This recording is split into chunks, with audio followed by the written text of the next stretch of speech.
So, una ko mo istorya na sa ko ang gibati. Juhon man yun. Ha? Ano ba?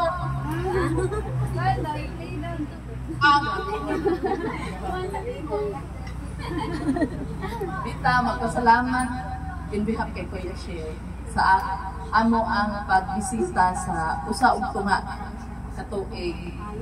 So, kani amo ang pagbati, kay man namo may pagawas gyud kay syempre kanunay ra maghapon ta magkita ay, pero sa gihimo sa inyong hatanan dako kay ni nga tabang sa pagpalig-on sa mo ang pag-alaga inyong nagabana o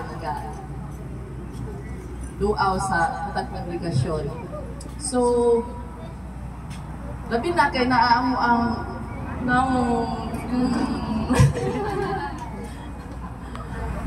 makamingaw siya.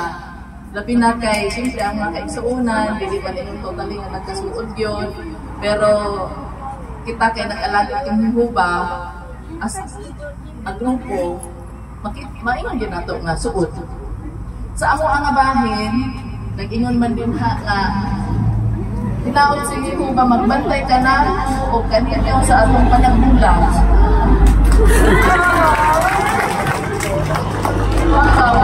Karoon pa po nakadawal ko bundak sa kat.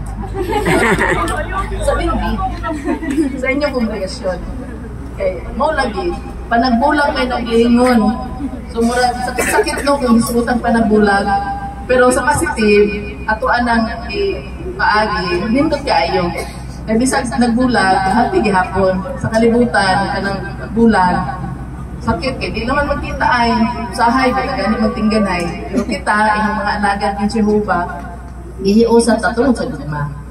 Unya, salamat kaayo, kanila nga ano nato. Dili ko malibot aning illustration sa amo ang kahintang. Ganina nga sitwasyon, doon ay lingkuranan. Palingkol bidaari, palingkol, pahawaon bidaari, palingkol. So, mura ka na agad kahintang. Moabot mi sa sa kongregasyon, nakalingkod na mi, pero pahawaon mi.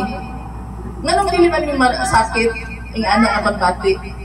Kaya ang nagpahawa, ang hostman, so, siyempre, si Iho, bakay kaya niya, pahawaon ka nila, kay pabalikan ka sa laan yung lingkuranan. So, ang anak ang kahintang sa circuit board. Ramo ang bati, bisan patuod o sakit nga mihawa ka ni anak ang lingkuranan, ni anak nga circuito, pero dala na mo ang kalipay. Kaya nga naman, usa mong gupta ka pamilya. Isag na alam ni sa lain ng lingkuranan, lain ng circuito, dala-dala na mo ang mga kalipay sa igsuon, padayon ng lingkamot nga, alagaran din si Jehovah. So, sa among ang abahin, tungkol kami ang pribilehiyo nga hatagan ni Jehovah ani nga makaadto sa ibang lugar aron makauban ang mga igsuon po sa pagpaligpon sa among sa mensahe. So, nindot kaayo na makita kini nga kahintang bisan pa man sa katapusan higayon sa atong panagbulan nakita ay nagihapon ta kagilin man sa Matthew 24. Diba? Dili katong sit, kay isang yan nato. Katong paglahutay, di nato sa katapusan. Nato ang pinakanindot, nato ang kapitod. Kung lahutay tahang sa katapusan, kana na nato ang pagbati nga.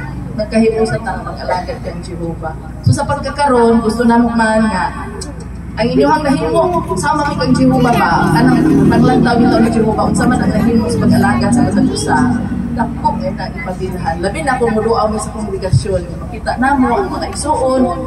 Isa na yung mga problema, naisakit sa lawas, padayon nga nagtambong sa tigo, nagsanyaw. So, dako na kaayong kalipay na nag-alaga na.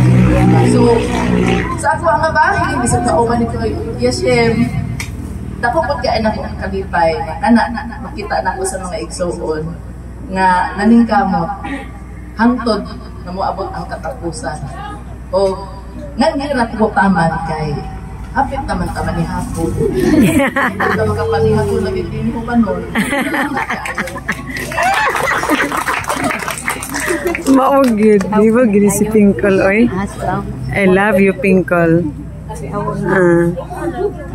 Gani. Para sa palay lagi, magubas ang plato, masakop nila niya, may ubong lagi.